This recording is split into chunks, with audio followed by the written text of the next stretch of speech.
Hi, I'm Sarah. Hi, I'm Emily, And and we we are are the the Keto Keto Twins. Twins. We've lost 160 pounds combined so far on a ketogenic lifestyle, and on our channel, it is our mission to help you with your weight loss goals. In this video, we're going to tell you how you can incorporate all the carbs that you were eating before after you're done with the ketogenic diet coming up. That was kind of like a joke, so don't take that seriously. We see this question a lot.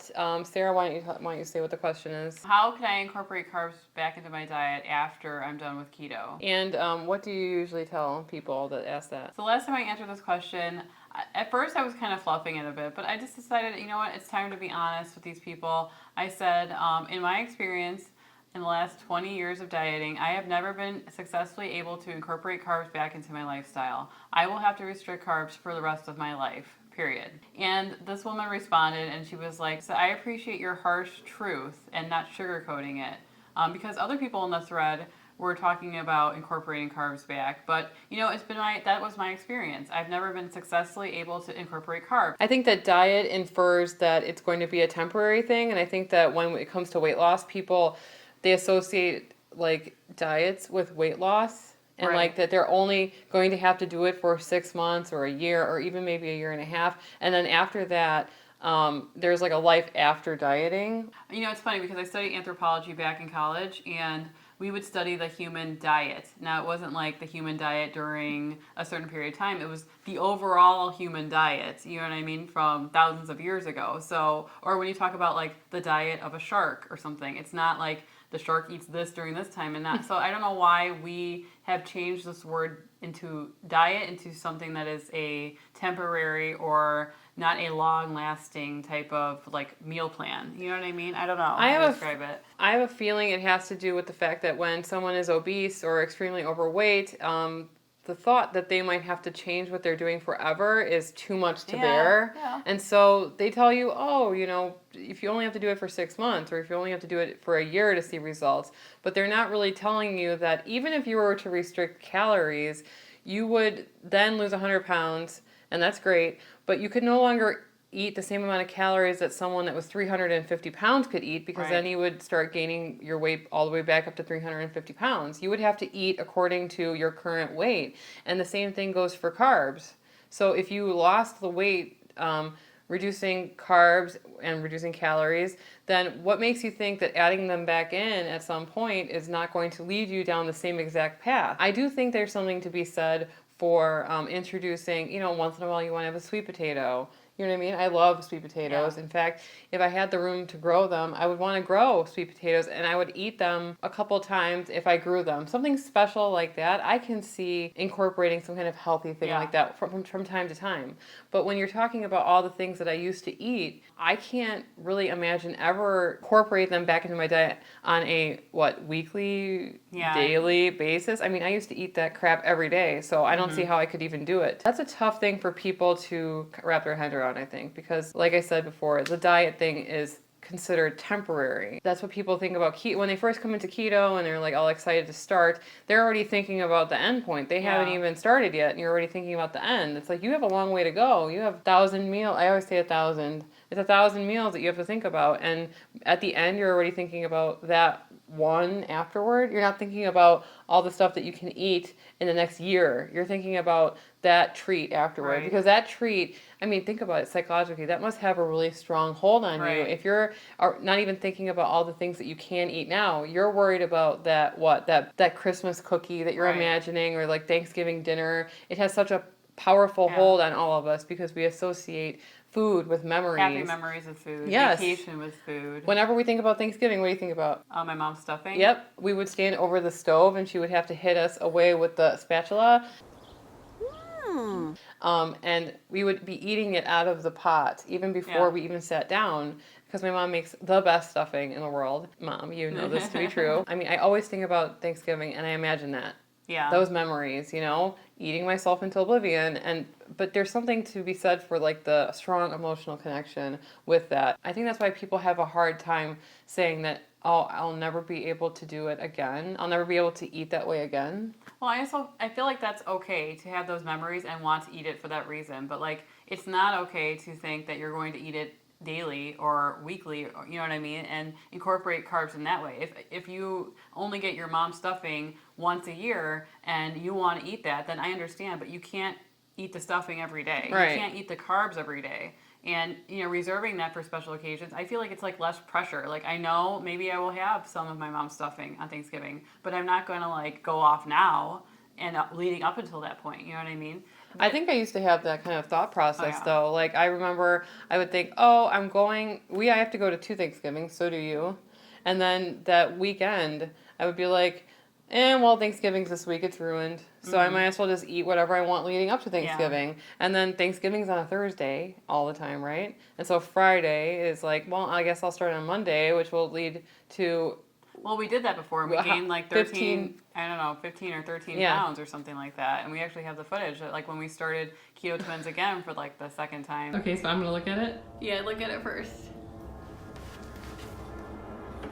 I'm blind. I can't... Oh, it's 194.4. It's worse than I thought. Okay, but we're subtracting a pound. 193. So I've gained 10 pounds. That's not possible. I mean, I think I would have to eat literally... how many 30,000 calories in order to really gain 10 pounds. I'm hoping that the majority of that is water weight. Maybe a pound or two is real fat. I am horrified. We ate during Thanksgiving and we gained like a ton of weight because we were off for like, I don't know, like a week almost. And most of it was water weight. But it was important that we got back on. When I read that question from someone, like Emily said, I feel like that person is still very much controlled by carbs. One way that I feel that I gain control over my food is by incorporating intermittent fasting into my routine. Food lost its power over me. I was going to eat during my window and that's it. And then I feel like it's so much easier to say, no, I don't eat during this time of day. I don't eat. And it like the food loses its power over you. Well, you know that you're going to be okay. Right. You know that you're going to feel fine. I feel great when I'm fasting. Yeah. There's a lot of cultures where, I don't know what culture it is. I think it's like an Amazonian tribe. I was watching a documentary and they were going out to hunt for food and the person that was with them that was documenting it was asking them, what do you eat before you go? And they go, we don't eat before we go. It slows us down. You're right. It's a survival instinct. Right. When you're fasting, your body gives you everything that you need in order to find food. Like you are at your peak with mental clarity and everything when you are not eating. And when you do eat, a lot of your like body's like energy goes into digestion. And you feel kind of sluggish and stuff like that. It's a tool that you can use. If you haven't tried intermittent fasting, I would say start slow. Stop eating snacks and then maybe skip breakfast. It's like something that we built up to the point where we could only eat one meal a day and be satisfied. And when I was not working from home, I was doing that more often. Now when I'm working from home and I'm stuck in the house, I feel like it's harder to do OMAD is what we try to do. I'm going to try to get back into that. I still don't eat anything in the morning until like 1 o'clock. I only have black coffee, but I find myself eating maybe 2 meals a day instead of 1. And I felt the most progress and the best when I was eating 1 meal. Like when I sit down and I'm like, oh my God, I want to eat something really good. I want to feel like that every time I eat. I want to only eat when my body is telling me that it's hungry. Right. You know what I mean? I think that before I started intermittent fasting, I don't really think I knew what hunger was in my life. I think one of the worst things that I ever said was, I could eat. If we were going somewhere, if we were driving around, I would be like, are you hungry? And you would be like, are you hungry? Do you want to stop somewhere? I go, I could eat. Like, I'm not even hungry and I could eat. There was never a time that we could not eat, let's just be honest. Like, I could shovel more in. Why not? But what we're trying to say is that intermittent fasting is a great tool that you can use to help learn how to control your hunger. Not everyone probably can intermittent fast, if you have blood sugar issues and things like that, so please consult your doctor. But before you start doing intermittent fasting, but we have found a lot of success by incorporating that into our life, and that's why we wanted to talk about it today. I think that a lot of people on keto, especially people in the beginning, they are worried so much about like the end point because they think it's so restrictive. But I find keto to be freeing because I feel like I've solved the ultimate riddle of my body, meaning that if I eat the way that I'm eating now, which satisfies me for the most part, right? I will not gain weight. I know it. Not like maybe a couple pound fluctuation here and there, but I know that I will never become obese again if I eat the way that I'm currently eating. Before, I never felt that way about any diet or thing that I went on. I remember I tried to do a juice fast. I ate Subway once a day. But I figured, what's going to happen when I go off this if I did lose a couple pounds? I ate lean cuisines every day. They're like 200 something calories and I would eat 3. But I'm like, what happens when I go back from eating to regular food from these lean cuisines, which are probably filled with all this crap? there was always going to be like this endless struggle. But I feel now that like if I stay on keto and I do the things that I'm doing now, I don't have to really worry about that anymore.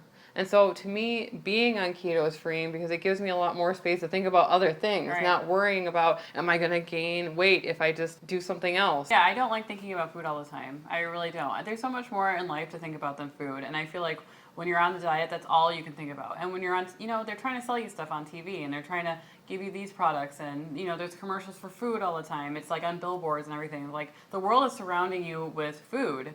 And like with intermittent fasting, I feel like I know I'm not going to be eating until dinner. So I don't need to think about it until then. I don't think a lot of people have like the ability to do that because they have like a family or they have like, spouse that wants to eat or whatever. But I have the ability to be like, I don't want to think about my food until this certain amount of time. And I have a lot more like, I don't know, brain power to focus on other things that I want to think about. I don't want to be consistently thinking about food all the time where I have to plan out every meal. It's kind of exhausting. It's exhausting. If you came onto this channel expecting quick tips and everything for weight loss, I'm sorry to disappoint you. I hate to break it to you guys that this is the way that it is, but most diets are this way. Like, you're going to have to restrict something forever in order to keep the weight off. Like, you're going to be smaller, you're going to need less calories or whatever to survive. And, I don't want to, like, turn people off from the ketogenic lifestyle. We love it. And there's just more to life than food. That's what we're trying to say. Like, yes, you might have to restrict carbs. Can you never not eat carbs again? No. But for the most part, for 90% of the time at least, I will be restricting carbs. And I feel like that's the truth that I didn't want to see every other time that I failed on this diet is that I was going to be able to incorporate carbs back in my diet. No, I'm never going to be able to do that, So it's the sad truth. And, even when that woman was like, that's very like straightforward, it's just like, learn from my mistake. If this is the first time that you've lost weight, or you're trying to lose weight for the first time, let me tell you that history repeats itself. If you incorporate carbs back into your diet, you will gain the weight back. If you are on a diet where you restrict calories and you eat more, you're going to gain the weight back. It's just science, facts or science, or it's logical, I guess. And it's the industry, right? It's the industry. I do feel like the word diet has changed into something that was like a long-term thing, like the human diet, like I said before, into like a diet cycle. Like, of course, they love reoccurring subscriptions to things. They love the fact that you go on this diet, you lose weight, and then you go off, you gain the weight back. Oh, guess what worked for me last time? That diet. I'm going to go back on it again. They want you to keep going and repeating history. So break history. Is that, you know what I mean? Not break history, but break the cycle. Break the cycle of this and just learn that you're probably going to have to restrict carbs forever. I mean, I'm okay with it. Are you okay with it? Yeah, I mean, I've that's the thing that's going to make us successful this time. And every time in the past, over the last 20 years, we've failed and failed and failed and failed, and that's because our attitude was just a temporary thing. Like, means to an end. Yeah, thinking about the end date, even an hour in. I've done that before, where I'm just like, oh, Christmas is about 2 weeks away. I'll start after that. Yeah, I'll start after that because that Christmas dinner is just so important to me. And rather than being like, what can I do to kind of mitigate the damage? Or maybe I'll do keto for 13 days. Maybe I'll go off. There was actually some times where this last year, I didn't cheat for Christmas. Mm-hmm. And I thought that I was going to. Yeah. And so what I did was, my strategy was to go in eating ketos for as long as I could. I ate before I left my house something a little bit. I went to the first one, I ate turkey, and I said, you know what? If I really, really feel like I have to eat my mom's stuffing, then I'll eat it when I get there. And when I got there, I was so full that it just lost all its power over me, and I didn't end up cheating. I couldn't believe that I didn't end up cheating. But that's also a tip that we have is like to eat beforehand. You go to these events is to have like some protein, have like some pieces of turkey or, you know what I mean, some eggs, hard-boiled eggs, and like your willpower will be like 10 times stronger when you actually are around those things. It's always something that we do. We do it every time, even when we go out shopping or something like that, we eat a little bit beforehand because like it just takes the edge off and it makes it so much easier to just stay on course. You have to remember that, like, why is it so important that you eat this thing? You really miss it. You really miss donuts. You really miss this thing, this trigger food for you. But like, Why? Why do you care so much about it? Maybe that's something to explore. Like, what does that mean? Is a Christmas memory about the memory itself, or is it about the actual food? You know what I mean? When you Yeah. smell a cookie, are you smelling your childhood and how you miss it, or is it actually the cookie? Right. Get a candle. You know what I mean? Candles are no carbs. Or you eat it, but you get back on the next day too.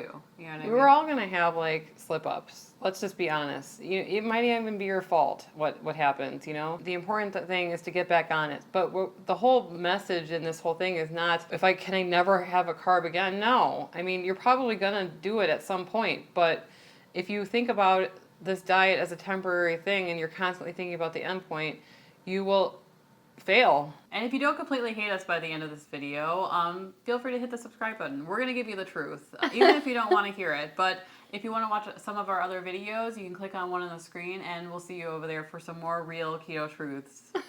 Anyway, I'm Sarah. I'm Emily. And we are the Keto Twins. Signing out.